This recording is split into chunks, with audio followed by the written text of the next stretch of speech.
Hey, so this is my first video like this where I just kind of talk and ramble on.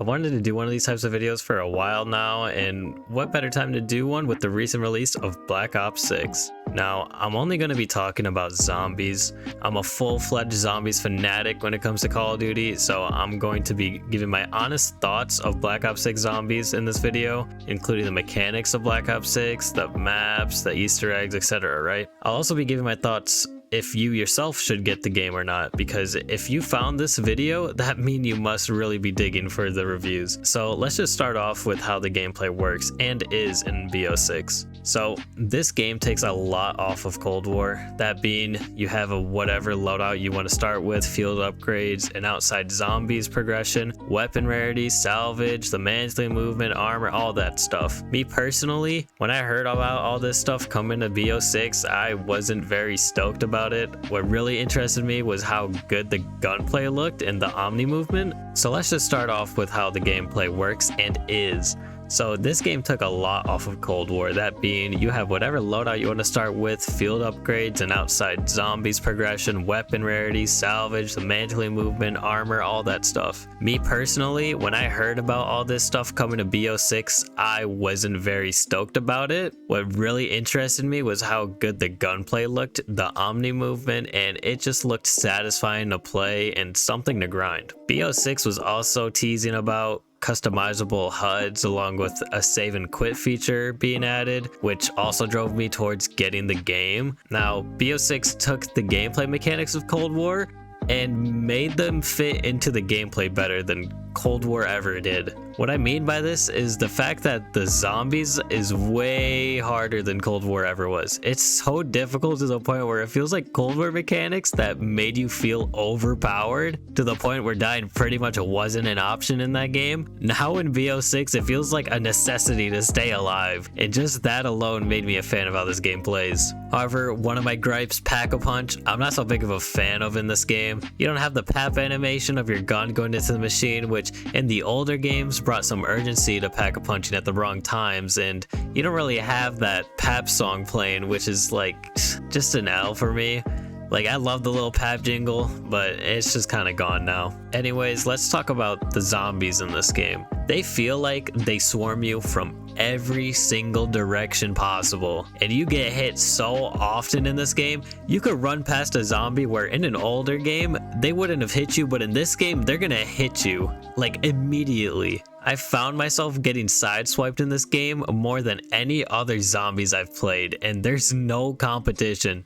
And because of that, it definitely feels like the armor system in this game fits more than an OG shield. As much as I love the shields in older zombies that were like super unique and cool, if you want to live in this game, you need armor and jug, or else you're going to get absolutely obliterated. Not only that, but points and salvage feel so scarce in this game. If you go down, that's 1500 salvage gone on a self-revive, which is a ton. And you only get 3 in this game, where in Cold War you got an infinite amount. But in this game, you need every single piece of salvage you could get. To upgrade your gun rarities, it's 500 for green, 1000 for blue, 2500 for purple, and 5000 salvage for gold. And it's so much salvage. Thankfully, alternate ammo types or AATs are cheap. It's only 500 salvage, which is neat, but it's still another thing you have to put your salvage towards. So if you weren't a fan of score streaks, you'll be happy to know the only way you'll be crafting a score streak is if you've had a good run with like 0 downs. You're on like round 30, and it's kind of crazy how you just don't have the salvage to spare on any of that stuff in the lower rounds. You kind of just have to get lucky with drops or the SAM trials, which we'll talk about later. So that's just like the salvage part of the game, right? The points part of the game is just as scarce. It's the Cold War system for 90 points for a body shot kill, 115 for a headshot, and I don't remember Cold War's knifing points, but in this game, it's less than a headshot, giving 105 points. So along with the Cold War point system, you're getting taxed on pretty much everything. Perks are super expensive, increasing in price just like Cold War. Pack-a-Punch having 3 tiers of upgrades, 5,000, 15,000, and 30,000. But now you also have to buy armor upgrades. To get 2 plates, that's 4,000 points. And to get 3, it's 10,000. And armor refill with tier 3 armor is another 10,000 points, which is an absolute scam. Why would you ever buy that? And along with all this stuff you have to spend points on, zombies in this game are strong. So you'll be having to spend more ammo to kill zombies, making you have to spend more money on ammo. 250 for no PAP, 1,000 for PAP tier 1, 2,500 for PAP tier 2, and I think it's like 4,000 or 5,000 for PAP tier 3. If I remember correctly, it's less than Cold War, but I don't really remember much. These little taxes add up, by the way. I've always been finding myself struggling for points in this game, which then comes to one of the core mechanics of BO6, which are the SAM trials, or SAM trials. They start showing up like past round 10 or somewhere around there, and doing those trials can give you some meaty rewards. I think they're the replacement for the old trials mechanic in Cold War, where you just go to a machine and over time you'll increase your reward. However, the SAM trials are quick and simple and have individual rewards per trial, having rarities from blue to gold. In a blue chest, you probably won't get much, maybe some pocket change of points and salvage along with like a lethal or something, but a gold chest could give you some high tier rewards like score streaks, high amounts of salvage, points, good equipments like a monkey bomb, then a chance of humongous rewards like perks, ether tools that upgrade your gun's rarity to the tools rarity, ethereum crystals that are the same as the ethereum tools but for PAP tiers, and you could even get wonder weapons out of these. It's pretty unlikely you'll get something like a ray gun out of them, but there's always a chance, and these trials have been the only way to keep up with the salvage economy specifically. So points are kind of scarce, salvage is kind of scarce, zombies themselves are on crack, so to top it all off, I think we have to acknowledge that there are a substantial amount of special enemies, specifically the manglers. I haven't played any recent COD games, for which you guys probably understand why, but since when did manglers become this obnoxious? Like after round 20 plus, it feels like their health suddenly just spikes through the roof. And when did it become so difficult to avoid his projectiles? And since when did they push you back? This could just be me not remembering things correctly, but before it felt like their cannon was pretty easily avoidable. It moved slow and didn't have a huge hitbox. However, in this game, the new Omni movement, I found myself like strafing left or right while sprinting to try and avoid the projectiles a little bit. But then they just end up still hitting me. I have to go out of my way to either shoot their cannon to cancel the projectile or tack sprint away. Now, I wouldn't have a problem going out of my way for a special zombie like this if they didn't come so often. While on like round 20, there's about 2 to 3 of these guys, and then in the 30s there's like 3 to 4 per round. It's absolutely abysmal how overtuned manglers feel in this game. As I would like, this is after I recorded that my ramble on BO6, and I just thought about like the mangler part, and I'm trying to get to round 50 to get that one like calling card, whatever. Oh my, can I just show you guys this real quick? First off, my gun right now thing is not gonna cut it. The amount of manglers that spawn like around these rounds are absolutely crazy. Look at how many manglers there are. There's like 5 of them. There's so many manglers, dude, and it's absolute. Look at how many manglers there are. There's like 6 of them. Who thought this was okay? And they're not easy to kill either, dude. These guys are tanky. Look at how many manglers there are. Like there's so many manglers in this game. They're like, yeah, even you need to become a mangler. Like just die. It's absolutely crazy. They also have the little critters, the flying bugs and crawling spiders, which are fine. They don't disturb the gameplay much. From my experiences, the amalgams in Terminus haven't been too bad either. I hear a lot of people complain about the amalgams being too strong, and I've even seen clips of the amalgams screwing over people's runs. But honestly, they haven't been too bad in my experiences. If you have something like Deadwire or the new Void AAT on an accurate bullet gun and just shoot his glowing heads off, I don't have health bars on, but it feels like it absolutely shreds them and they die pretty quickly. I will say sometimes they heal and get a bit out of control, but other than that, I think they're fine. Their grab could be a bit annoying sometimes and even end up downing you if you get grabbed in the wrong spots, but even then, most of the time they grab me, they send me away from the zombies.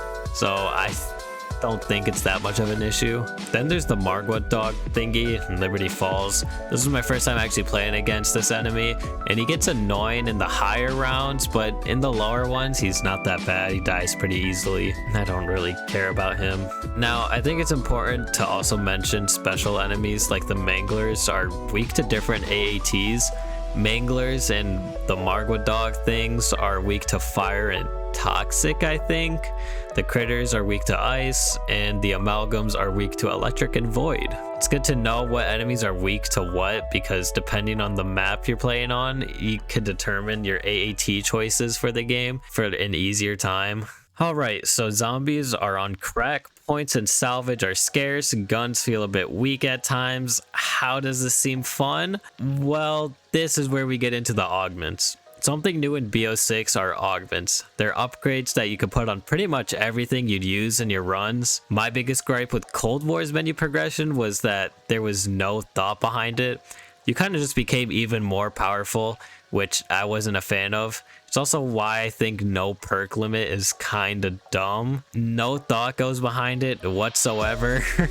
In Cold War, you kind of just went like, oh, I have all the perks and now I just can't die, which I was never a fan of. The game that did it best in my opinion was Infinite Warfare Zombies, giving you 5 perk slots, enough to have the 4 popular ones, Double Tap, Speed Cola, Jug, and Quick Revive, along with an additional side perk like Stamina, PhD, Electric Cherry, whatever you want, you know? Alright, but anyways, away from that side tangent of, you know, Infinite Warfare being a W game, but in BO6 they have major and minor augments which make you pick and choose between upgrades for your perks, field upgrades, and even AATs. The way augments work, you have 1 major augment slot and 1 minor augment slot. You can't have 2 majors or 2 minors. You have to pick between one of each. Minor augments give you like small substantial benefits like cooldown boosters or just slightly more damage, while major augments add like big differences to whatever you're upgrading. It can vary from like energy mines splitting off into other energy mines, or the mines rotating around you, or for something like Deadwired, it calls upon the god of lightning and just strikes zombies down, which is so sick. Which then comes to the thought process of what is your playstyle like, or which is the best, right? However, since you could have augments on pretty much anything, for example, you could combo some melee macchiato's augments with the Ether Shroud augments to make your melee super strong, which I love about this game, how you could just combo like upgrades like that together. And sure, you could just run the best upgrades for each individual perk, AAT, field upgrade, or you could try and combo upgrades that complement others. Build and choose off what you're going to be running, and I think that's a way better system than Cold War's get everything no thought upgrade system. And just a quick another example of how impactful these augments could be. Jug can change the amount of health you gain from the perk. The norm is 150 to 250, where if you have the more health augment, instead it becomes 150 to 300, along with another augment that can make you take less damage with armor on, making Jug even stronger. So just off of that, you could pretty much tell the augments are the main balance between the super strong zombies. Only problem, they're a bit taxing on the good old time consumption. They take a good while to get all the augments for just one thing, which honestly, good. I think having something to constantly progress throughout playing the game is a nice thing to have. It's also not like these augments are super duper weak, so they won't change your gameplay much. So I think having to spend a good amount of time to become pretty strong feels good. It feels right. This whole time it sounded like I've been bashing BO6, but honestly, everything I said I kinda enjoy. The overall difficulty and constantly feeling unease is a real refresher for zombies, because there's not a definitive moment where I feel mostly safe. I always feel like I need to get stronger to live, and it adds to the entire environment of zombies. And I like me a good challenge. Overall, general basis on gameplay, I think I'd give it like an 8 out of 10. I don't think it's bad at all. I've actually been enjoying the way zombies feels a good amount. I mean, just look at these hours. This game came out 2 days ago as of recording this, which is part of the reason why that Terraria video didn't come out sooner. I've been just having too much fun playing BO6 zombies, but anyways. Now let's move on to maps. These are some good starter maps, I think. I have a lot to say about Terminus, so let's save that for later. I'm also gonna include Easter eggs here because I think that's a part of a map. Anyways, Liberty Falls. It fits its role is what I'm going to say. This is the embodiment of a bonus map. Nothing too outstanding. Chill, relaxed layout, a simple Easter egg, a good wonder weapon. It's just an overall chill map to hop on and brainlessly kill zombies. I think the thing that upset me most about this map was the cinematic they released. Why would you release a cinematic going that hard just to show this? Like, I really just don't get it. They had the Wonder Waff and Richtofen in the trailer, but instead we got the jet gun, which I still like the jet gun. They made it good in this game, but the Wonder Waff and Richtofen is that was what was advertised. This map ended up just becoming a laughingstock, all because they overhyped this map way too much. Also, COD Next made this map look even worse. They had Duke Dennis over here getting a world record for a high round on this map, making this game seem super duper easy, which was so wrong. Everything leading up to this map was just beating it to the ground over and over again. I don't know if y'all know this, but I think there's a special banner for doing the Liberty Falls Easter egg in just under 30 minutes. If this is a reward you could get, even the developers themselves knew this Easter egg was short and not that impressive. Me personally, I think it's fine. However, for a bonus map, it's a short and sweet Easter egg that you don't really have to sweat too hard about. Simple and open layout, good wonder weapon, super simple pap. Heck, even there's not even power, everything is just on. So it definitely fits the role as just a bonus map and not something to be taken super seriously. Just man, the aesthetics and aura of this map, where did it go? It's just non-existent, man. This whole map was just a disappointment in the marketing aspect. Overall, I'd give Liberty Falls a 7 out of 10 map. I say this because it fits its role very well. If it serves its purpose, it's already up there.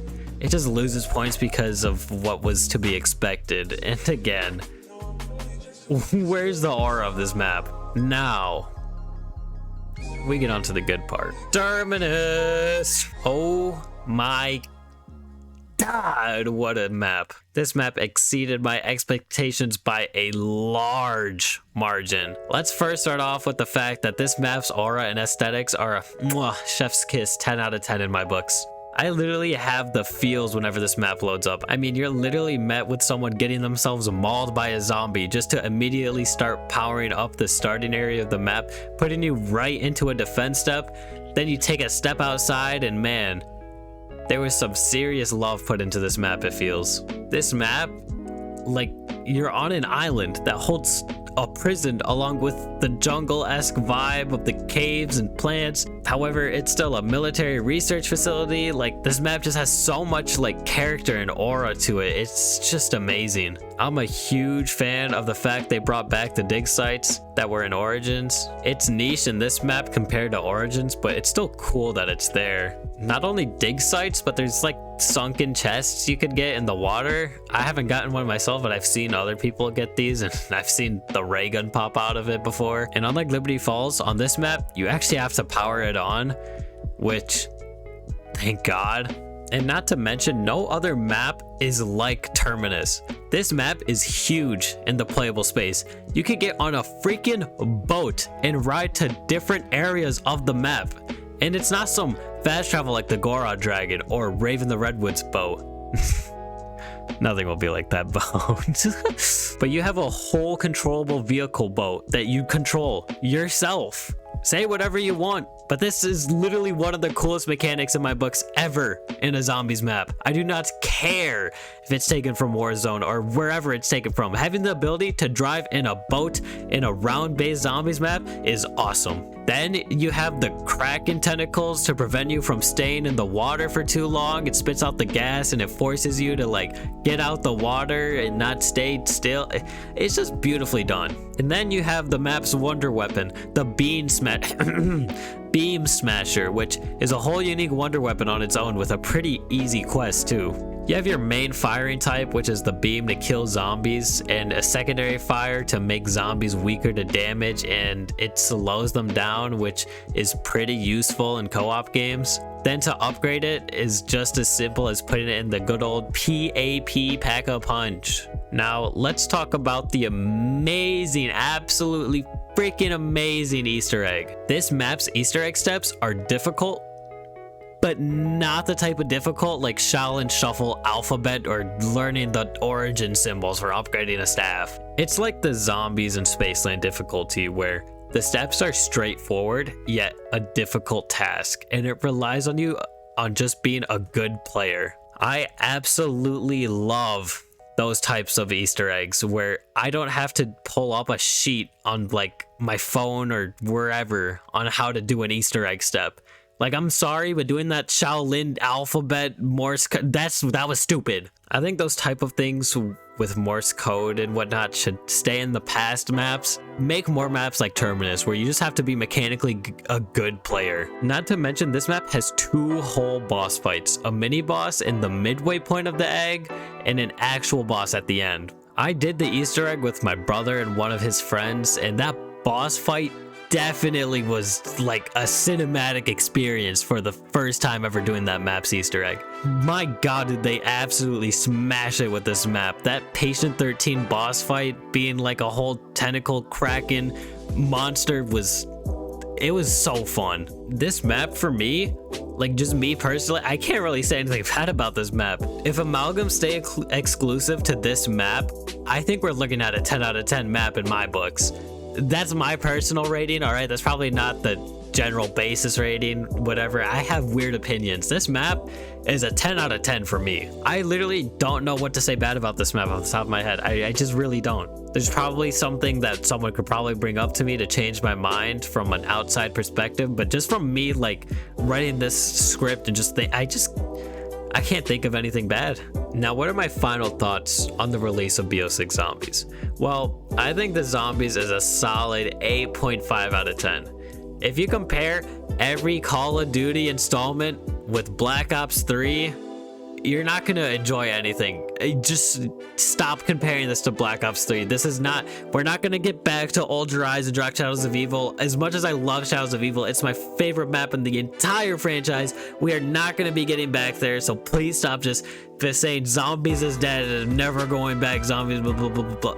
Just stop. In the direction COD has gone, as much as I would prefer those old BO3 times again, this is definitely one of their better installments for Zombies, and I'm actually looking forward to the next map already. I found so much replayability in this game when it comes to camo grinding, level grinding, and augment grinding. I've just been having a great time. Now here comes the final question. Is it worth the buy? For $70? Well, put it this way. If you're a well-rounded COD player, I've heard the campaign in this game is good, one of the better ones. Multiplayer will give you the usual multiplayer experience, and Zombies is definitely one of the better ones this time around. I'd say you'd most likely enjoy the game. And if you already have friends that play it, it's probably a buy. If you're a Zombies only person, well, if you're Zombies only, I would never pay $70 for 33% of a game. I think you're better off getting it on Game Pass if you're a Zombies only person, because Game Pass gives you not only BO6 but other games out there, so that's like a whole, I don't know too much about Game Pass, okay? If you're like me and you're a Zombies fanatic, absolute lunatic that also has friends that play multiplayer and you are willing to play multiplayer, that's a hard one. However, for me, well, you can see where I ended up. The game right now is just under 100 gigabytes, by the way, in case you're wondering. People that said it was going to be 300 before launch, how goofy do you look right now? Anyways, that's about it that I have to say. I appreciate you for listening to me ramble. If my opinion on BO6 is different from yours, well, I hope we can accept each other's opinions. I'm thinking about doing more of these talking videos in the future, just sharing my opinions and whatnot. I was thinking about making a Zombies tier list video to like kind of coincide with this one. But I think if I release that video, I might just lose all 280 of my subscribers. Let's just say I have bad opinions. All right, anyway, see ya.